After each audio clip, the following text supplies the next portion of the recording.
Hi guys, welcome back to our video again. In this video, we gotta change the engine oil for this GS310. If we follow the owner's manual, actually the oil change is every 10,000. We decided to change during the 2000 plus interval because we start to hear a lot of clicking noise and cranking noise when it's around 1,500 kilometer, and then it was there for around 1 or 200 kilometers, and then it became softer again. First thing we thought of is that the valve clearance might be off. So however, this bike is only under 15,000 kilometers, so unlikely there are any valve adjustment needed. The manual call for every 20,000. The next thing that I felt that is off, it might be the engine oil used, so we went to check the engine oil. So the previous owner uses a 10W40 racing oil, which is not according to spec because they call for 15W50. All racing oil are not API certified. Technically, if your bike is under warranty, that will void your warranty if something bad happens.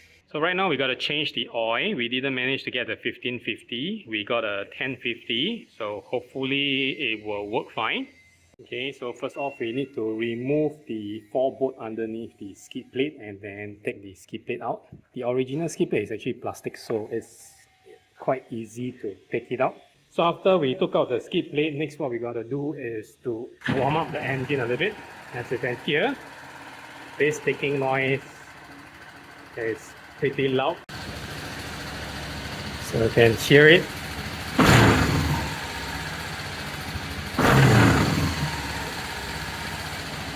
What we will do is we will compare the noise that we hear from now, before and after the oil change. Hopefully there will be some improvement because from what I read in the forum, they say this is quite normal on this engine. So we can see that the engine oil starts to flow back down. The oil is flowing. So we are very careful not to drop the drain bolt. So it's flowing. We make a slight mess. So luckily we have put a cloth at the bottom. If not, it will be spilled all over the place. So we just wait for the oil to drain out completely. Okay, however, we see some metal shaving on the magnetic plug. Not sure it's good news or bad news, but we just monitor this on the next oil change and see how it goes. Okay, so next what we gotta do here is to remove the oil filter. We try to use hand to remove. It shouldn't be that hard, but this is really hard. Usually this is tightened to around 14 Newton meter, somewhere there. You should be able to use your hand to remove it. Stated here 14 to 18 Newton meter. So you gotta use the old school way to use a screwdriver to hammer it in and then twist it open. Okay, because this is a aluminium casing, so it's pretty easy to hammer it in. You don't need a lot of force, and then it will start leaking. So just prepare your tray to catch the leak. So we will stop hammering in once you see that you have enough screwdriver coming out from the other end, and then you can start twisting it anti-clockwise. But same thing, once you twist, you will create a mess at the bottom. So you should be able to loosen it with your hand after that, and then just let the oil drip. Okay, this oil filter is made in India, and the brand name is Malay or Mala, whichever you call it. We couldn't find this oil filter in Singapore. I guess it's only on selected workshop, and buying through Amazon is quite expensive. The placement we got is actually from High Flow. The right one should be 164 or 146, I can't remember, but apparently we couldn't find it also. We found that this actually is a replacement 985, and of course you can use the standard 204, which used on most of the Japanese bike. However, it's much longer, as your skid plate might not be able to install in after with the oil filter. This is pretty close, so we gotta try this out, see whether it works. Okay, so far so good. From what we see, it looks basically identical. Generally, the high flow air filter is actually pre-greased at the O-ring.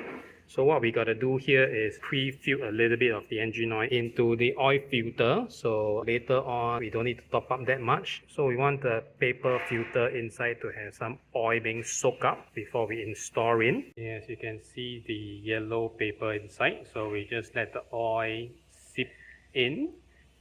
Then now we will install it in by just aligning it and then do a clockwise motion. It's a little bit big, but it fits. Okay, we just hand tighten it to the max that we can. So as you can see, it's slightly bigger, but as long as the seal is alright, so it should be okay. Okay, so we place the bike on side stand because we want a more thorough flow. Now the bike is skewed towards this end, so we will be expecting more engine oil to be able to flow out. So right, let's try it out. Okay, yeah, technically more, really.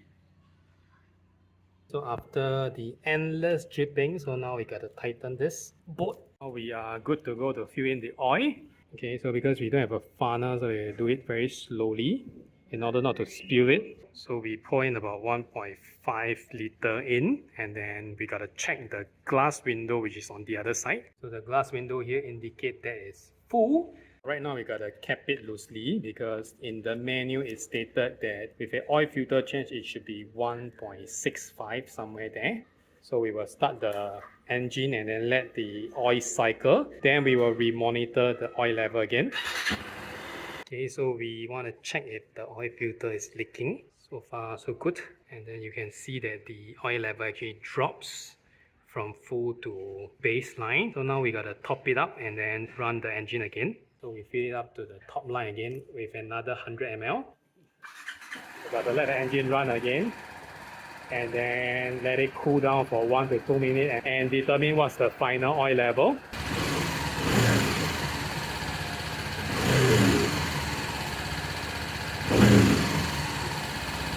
Sounds pretty similar to me, can't really tell the difference. We will do a side-by-side comparison and then we see whether is there really a difference.